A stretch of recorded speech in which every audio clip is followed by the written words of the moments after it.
Hello friends, welcome to cooking story.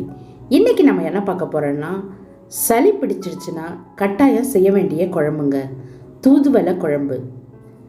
இன்றைக்கி தான் இதை எப்படி செய்கிறதுன்னு பார்க்க போகிறோம். வாங்க பார்க்கலாம். தூதுவளை இலையை நல்லா கழுவி வச்சுருக்கேன் நான். இதில் முள் நிறையா இருக்கும். சிசரால் காம்பெல்லாம் கட் பண்ணிவிட்டு நல்லா கழுவி எடுத்து வச்சுக்கோங்க.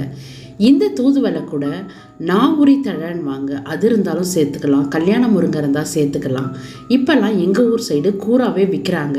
அதை 20 ரூபான்னு ஒரு கூர் வாங்கி கூட இதை வாங்கி குழம்பு வைக்கலாம். நான் தூதுவளை இன்னைக்கு எடுத்திருக்கேன். வானலில் கொஞ்சம் எண்ணெய் விட்டு மல்லி 2 ஸ்பூன், மிளகு 1 ஸ்பூன், சீரகம் 1/2 ஸ்பூன், 2 காஞ்ச மிளகாய் இதை நல்லா வறுத்து எடுத்து பொடி பண்ணணுங்க. இந்த வறுத்ததை ஃபஸ்ட்டு பொடி பண்ணிக்கிட்டு அதே வானலில் கொஞ்சம் எண்ணெய் விட்டு இந்த தழையும் வதக்கி இது கூட கொஞ்சம் மஞ்சள் பொடி சேர்த்து இப்போ எல்லாத்தையும் தண்ணி விட்டு நல்லா அரைச்சி எடுத்துக்கணுங்க. ஃபஸ்ட்டு வறுத்த பொடியை தண்ணி விடாமல் மிக்சியில் அரைச்சி எடுத்துக்கோங்க. அதுக்கப்புறம் அந்த வறுத்த வானலிலே கொஞ்சம் எண்ணெய் விட்டு தழையும் வதக்கி அதையும் சேர்த்து அரைச்சி எடுத்துக்கோங்க. அரைச்சி எடுத்த உடனே இது போல் வருங்க. தழை சேர்த்து தண்ணி விட்டு அரைச்சி எடுத்துக்கோங்க. எலுமிச்சை அளவு புளி உப்பு கரைச்சி வச்சுக்கோங்க. அந்த தண்ணியில் நம்ம எப்போதும் குழம்பு கூட்டுவோம் பாருங்கள், அதே போல் இந்த அரைச்சி வச்சதை அந்த புளி தண்ணி கூட சேர்த்துக்கணுங்க. இந்த குழம்பு கூட நம்ம வீட்டில் அரைச்ச மிளகாய் பொடி ஒரு 1/2 டீஸ்பூன் சேர்த்துக்கோங்க. இப்போ நம்ம குழம்பு ரெடியாக கூட்டி வச்சுட்டோங்க. குழம்பு வைக்க வேண்டிய பாத்திரத்தை அடுப்பில் வச்சுட்டு நல்லெண்ணெய் விட்டுக்குங்க. விட்டு வடகம் தாளிச்சுக்குங்க. வடகம் இல்லைன்னா கடுகு சீரகம் தாளிச்சுங்க. வடகம் எப்படி போடுறதுன்னு டிஸ்கிரிப்ஷன் பாக்ஸில் லிங்க் கொடுக்குறேன். இது கூட கத்திரிக்காய் ஒரு 3 போட்டுக்குங்க.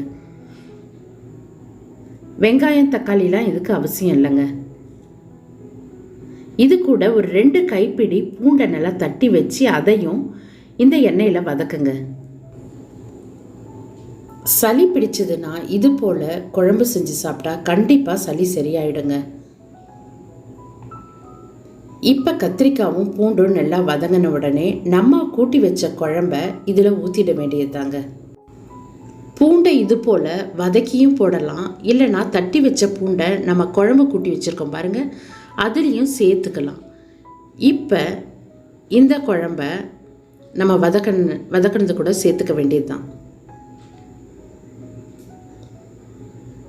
நல்ல மிதமான தீயில நல்லா கொதிக்க வச்சு எடுத்துட்டா சூப்பரான தூதுவளை குழம்பு ரெடிங்க.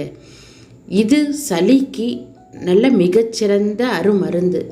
சுட சுட சாதத்தை வடித்து இந்த குழம்பையும் சூடாக போட்டு சாப்பிட்டீங்கன்னா சளிலாம் சரியாயிடும்னு சொல்லுவாங்க. கண்டிப்பாக நீங்களும் ட்ரை பண்ணி பாருங்கள். நான்வெஜ் சாப்பிட்றவங்களா இருந்தால் கார கருவாடு இருந்தாலும் போட்டு வைக்கலாங்க, ரொம்ப நல்லாயிருக்கும்.